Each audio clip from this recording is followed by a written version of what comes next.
When the order came to start measuring the C-130 Hercules in preparation for an aircraft carrier landing and launch test, engineers at the Naval Air Test Center thought someone must be joking. With a wingspan of 132 feet, few had imagined that the C-130 would be able to operate off of a flight deck only 1,017 feet long and approximately 250 feet wide. But the Department of the United States Navy needed to find out the feasibility of landing large planes on carriers for resource transportation. As U.S. carrier fleets were being deployed around the world to increasingly more remote locations, the existing supply logistics relying on the Grumman C-1 trader were proving insufficient. Configured for carrier operations, the small twin-engine C-1 had comparatively limited range and payload capacity. To solve the problem, the Navy assembled a team of shock pilots and engineers to figure out how to land a colossal C-130 on the supercarrier USS Forrestal. Given the considerable uncertainty around the experiment, plans were made to toss the aircraft overboard with a crane should it prove unable to take off again. Hercules. The massive C-130 Hercules was first used by the Navy in 1960, when 4 of these aircraft were on Antarctic missions. Those models featured skis, but soon after, the Marine Corps procured 46 more Hercules planes for transport and to use as aerial tankers that could refuel fighter jets and attack planes. The aircraft was created after the United States Air Force Tactical Air Command sent in requirements for Lockheed to generate a combat transport with turboprop engines. It first flew in August of 1954 for the Air Force, and in January of 1960 for the Navy.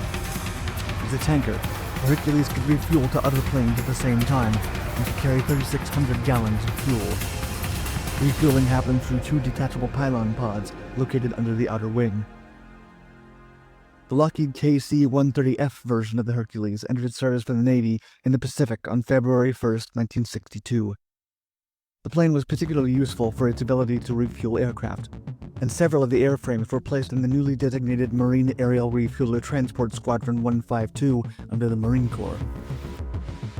About a year after the Marines received these Hercules planes, the squadron was sent along with the expeditionary forces to assist F-4 and A-4 fighters in Vietnam. Still, the United States Armed Forces wondered whether the Hercules could be deployed from water rather than land to facilitate long-range cross-continental missions. The USS Forrestal. The USS Forrestal was a supercarrier commissioned in 1955 and named after the first Secretary of Defense, James Forrestal. The vessel was the United States' first of its class and the United States' first supercarrier.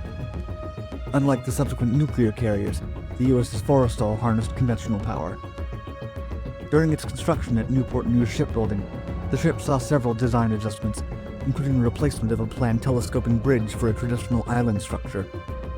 An angled landing deck and steam catapults were added to the flight deck, incorporating British design ideas.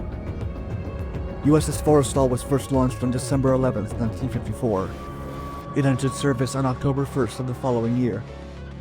Sailors and officers affectionately referred to the vessel as the FID, short for First in Defense, and also a reference to James Forrestal.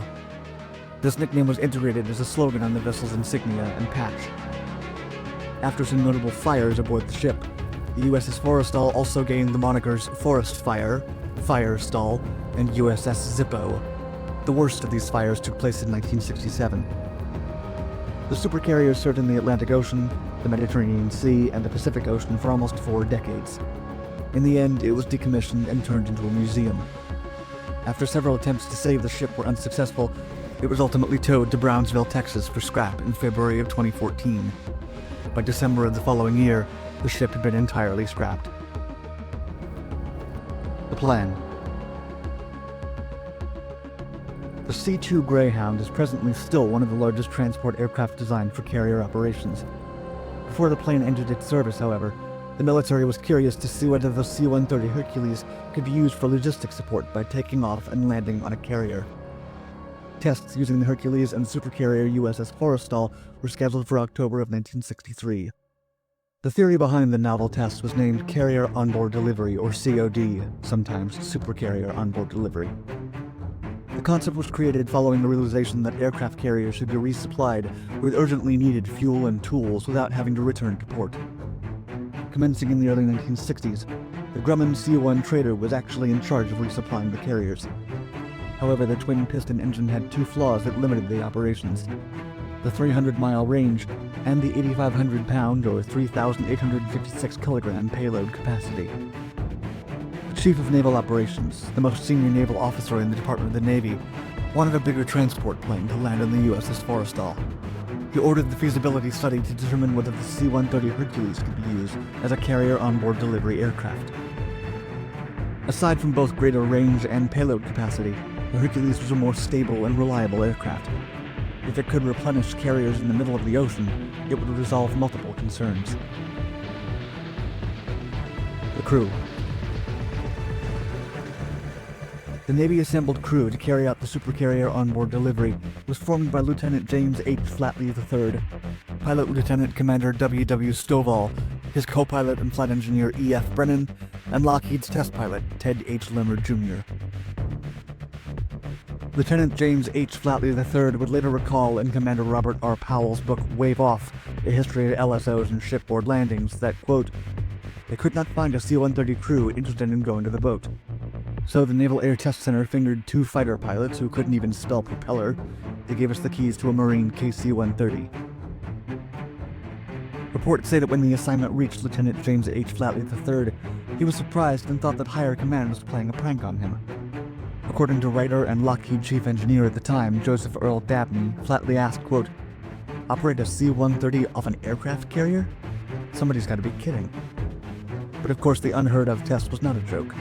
It was a genuine curiosity that the United States Department of the Navy needed to resolve. Once the team was assembled, training commenced for the record-breaking tests. In Powell's book, Flatley stated that their preparation for the historical moment was rather brief. Quote, "We had one 4-hour familiarization flight with Lockheed's chief test pilot before making exactly 100 test landings on the runway at Patuxent River." Tests. Despite the quick preparation and experimental nature of the project, Lieutenant Flatley made history by landing the Hercules transport plane on the deck of the USS Forrestal in 1963.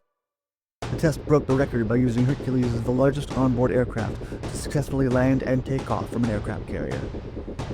The only modifications Lockheed made to the original C-130 was giving it a smaller nose landing gear hole and an upgraded anti-skid braking system. They also removed the underwing refueling pods. They carried out these changes at the Lockheed plant in Marietta soon before conducting the tests. Flatley expressed afterward, quote, "The big worry was whether we could meet the maximum sink rate of 9 feet per second. They not only accomplished this goal, but got even better numbers." In total, the team made 21 full-stop landings and 29 touch-and-go landings during 4 distinct trips. The Hercules used was an in-service Marine Corps KC-130F tanker. For the first test, they traveled off the coast of Jacksonville, Florida, and conducted it on October 30th. The USS Forrestal's flight deck was cleared, and the arresting wires were removed because the Hercules lacked a tailhook. The weather complicated the mission, since the crew had to deal with 40-knot winds and gusts of up to 60 knots. Despite these difficulties, they were resolute in their purpose.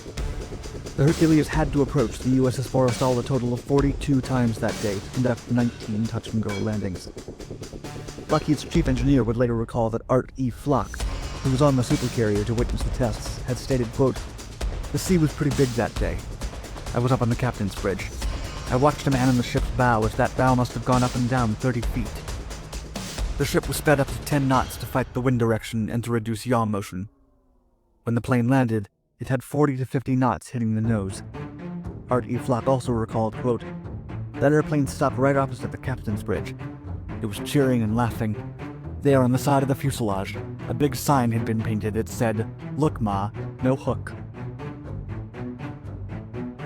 The rest of the tests were conducted in moderately rough seas about 500 nautical miles, or 930 kilometers off the coast of Boston in the North Atlantic Ocean. These November 8th tests broke the record for the largest and heaviest plane to ever land on an aircraft carrier, a record that still stands. To carry out the landing, Flatley put the propellers in reverse pitch while he was still 10 or 15 feet in the air to land. At the moment of touchdown, the Hercules was placed in full reverse and brought to a stop in 270 feet. For that first landing, the Hercules weighed 85,000 pounds, but the ambitious testing required increasing the weight up to 121,000 pounds. For the maximum weight test, the crew used 745 feet to take off and 460 feet to land.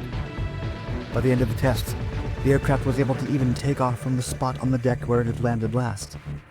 At that point, the Hercules wingtip was only 15 feet away from the ship's control island, leaving no margin for any mistakes.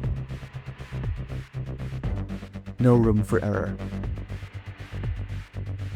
After the record for the biggest aircraft to land on the carrier was broken, the Navy realized that while it was indeed possible to land a Hercules on a supercarrier, doing so would be impractical and unfeasible for regular operations. A room for error was simply too narrow. Furthermore, the Hercules was too big to fit on the elevators or to stay in the hangars, which meant traveling by sea with it would require significant modifications, if it could even be done. By 1966, the C-2 Greyhound program was operational, addressing most of the concerns that these tests were seeking to zone into.